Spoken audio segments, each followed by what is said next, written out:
Many of us growing up in Europe imagined this continent would become somewhere unsafe for us in our lifetimes.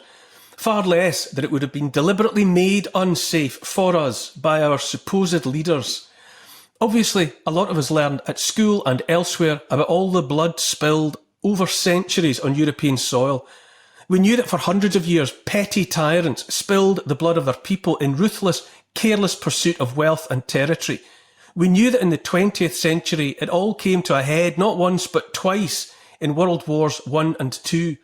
So we knew about all the blood and horror, about the evils of communism and of communism's fraternal twin, fascism. We knew all about it, what we were told about the Holocaust, about Baba Yar. We knew about all that, Cold War, the Gulag Archipelago, attendant horrors like the Pitești experiment. If you haven't heard of Pitești, look it up. Too many horrors to list. We knew all that, and my generation was taught never to forget. And yet here we are now, in the same old Europe, and after all that happened and all we were taught about all that happened, the place feels unsafe for me and mine.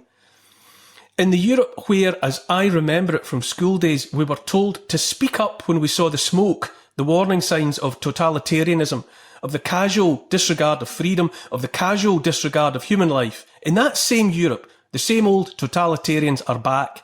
And that Europe feels dangerous now, dangerous again. In Germany, that same Germany from which we were told came the lessons of Nazism, of Holocaust, the police are kicking in doors again. They're kicking in doors in pursuit of people who are telling the truth or just expressing opinions. But the truth and opinions the German government, subject to the globalists of the European Union, doesn't want to hear. Europe is flooded with migrants. It's not them to blame. They've been moved like pieces on a board. In many cases, their homelands have been destroyed by decades of US foreign policy, leaving them few options.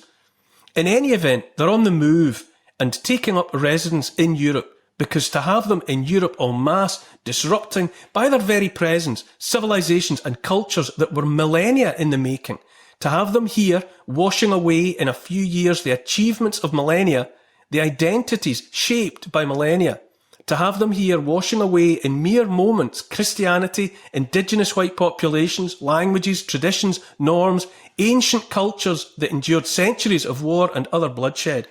Because to have them here replacing what was here before is the absolute undeniable objectives of those who would burn Europe to the ground to rule over the ashes. Using the internet without a... Because to see an end to the sovereign peoples of Europe has been the whole point of the globalist project. This is no accident. This is the intention. The migrants are the tools being used to accomplish the task. But we would do much better to ask who ordered the tools, who is using the tools. And so now, after all of it, all the millennia, all the blood, and after just 2 or 3 generations of comparative peace, Europe is a place that has been rendered unsafe for those who were naive and trusting enough to imagine it would always be theirs. The police are kicking in doors to take away people who have voiced unwanted opinions. Censorship legislation is everywhere enacted in a bid to shut us up. All of this has been done to Europe deliberately, in a few short years, by a handful of charlatans.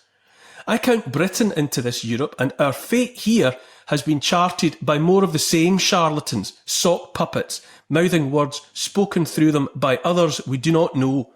Boris Johnson, Rishi Sunak, Keir Starmer, the whole sordid lot of them, utterly without integrity or principle or honour or character. And on mainland Europe, there's more. The likes of Olaf Scholz, Emmanuel Macron, and that's before we get to the wastes of skin that are the unelected, unwanted characters like Ursula von der Leyen. The dreadful, obscene menage was crystallised in a memorable moment when Christopher Husgen, chairman of the Europe Security Conference in Munich, burst into big bubbly tears in the aftermath of US Vice President J.D. Vance's telling Europe's pitiful premiers and hangers-on that they were censorious to a man and to a woman, and thereby driving the destruction of their own houses.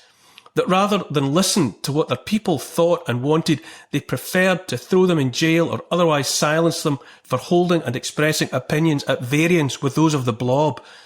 And so now Europe is a place that feels unsafe for the descendants of those who lived here, worked here, helped build this place, defend this place.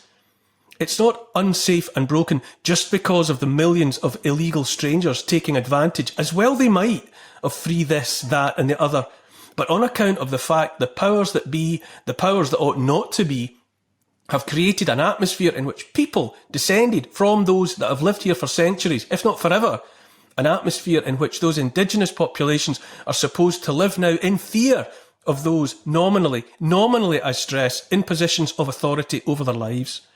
Europe and Britain have been wrenched from the hands of Europeans and the British, their cultures, traditions and histories laid waste, destroyed by globalists, those who would prefer to see all nations, all senses of national identity erased and overlain with a homogeneous monoculture which means nothing to anyone.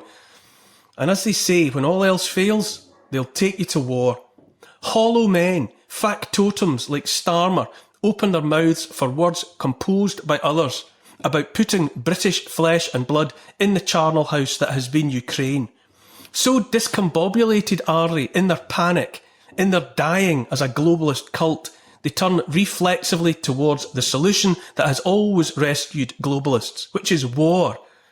An online headline from Zero Hedge this week had it that Denmark is set to announce massive rearmament plans. Quote, Danish Prime Minister Mette Frederiksen said her government would announce plans on Wednesday for a massive rearming of Denmark's military due to the growing threat posed by Russia. We must upgrade massively to protect Denmark and we must rearm massively to avoid war, Frederiksen told Parliament on Tuesday. She did not disclose any details or sums, but according to Danish public broadcaster DR, the government is expected to announce the creation of a 50 billion kroner fund for additional defence spending in 2025-2026. Frederiksen told Parliament the rearming would need to happen quickly amidst a difficult situation for our country, kingdom and continent. Denmark is currently experiencing the most dangerous situation in our lifetime. This is worse than during the Cold War, she said.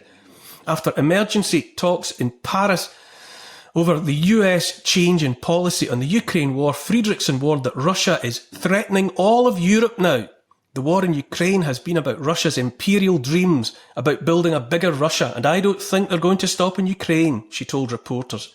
She warned the US against attempts to agree on a fast ceasefire that would give Russia the chance to mobilise again, attack Ukraine or another country in Europe.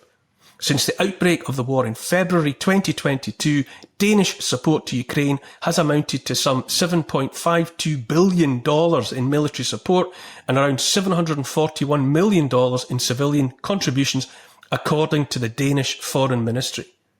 End quote. So there you have it, I say. Propaganda, baseless scare stories. So yet more money can be milked from another population fed a diet of fear. Even now, when the truth is out there that the war in Ukraine was provoked not by Russia, but by decades of NATO expansion, still the myth is perpetuated of the Russian bogeyman. When all else fails, they take you to war, remember? When the COVID pandemic hoax ran out of steam, before it got them over the line into full-bore digital imprisonment of the masses, they opted for war in Ukraine.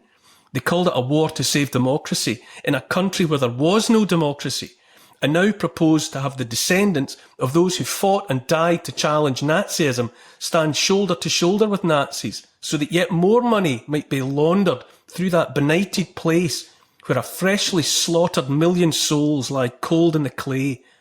Shameless is too small a word to describe the disgrace of those we are supposed to acknowledge as leaders. And yet here we are, watching the likes of Starmer and Macron embrace each other as they dream of condemning yet more young flesh to the meat grinder so that their masters might live to lie another day. I ask you, in all seriousness, who, even on their worst and weakest day, would answer the call to war of a creature like Keir Starmer? This war in Ukraine is and always has been a war for money, a war for power. And all the while, Europe and Britain have been undone and deliberately by those for whom Europe and Britain are utterly expendable. Worse than that, Europe and Britain, standing as they have, at least for a while, for freedom, have been a thorn in the side of those who would enslave humankind. No less than that is at stake here and now. Either we preserve our freedom in the face of these would-be tyrants with their Nehru jackets and crocodile tears, or we watch yet more young men herded into the meat grinder to ensure the rich stay rich and the powerful stay powerful. Europe was a safe place for a while, at least some of it, for some of us. We turned blind eyes and deaf ears while the powerful sacrificed the rest of the world. Now all of that wider world has come home to roost. Europe and Britain are in the crosshairs of destruction. The surviving collateral damage of the world are here now, and the lives of ordinary people are destroyed or turned upside down as a result. Hopefully some of the lies parroted by bought and paid for media are being exposed now. Maybe this time people will see that war in Ukraine was driven by lying propaganda, that the threat to the safety of Europe and Europeans comes not from Russia, but from the globalists here at home. Globalists in their death throes, but ready and eager to take our children down with them.